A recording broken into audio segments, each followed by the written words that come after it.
But it's been found that the H1B program is now being abused. There has been a sharp increase in fraudulent efforts.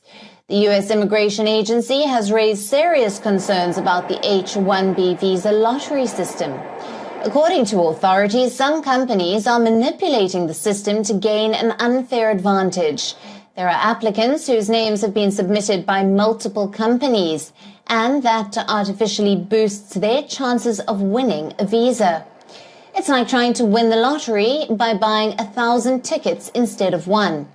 It's been found that there were 780,884 applicants for H1B visas in this year's computer-generated lottery, 61% more than last year. This doesn't look organic. In the past, there have been cases where employers submitted applications for workers who did not meet the requirements for the H1B visa program.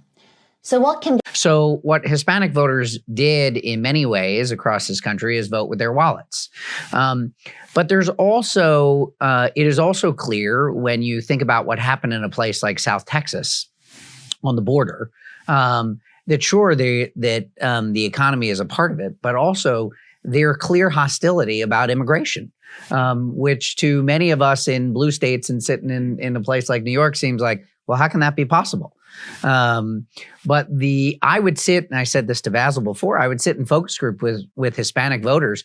They would talk about immigration, and you would swear to God you were sitting in a room with a bunch of cranky white guys from Missouri, not Hispanic voters, when you were talking about immigration.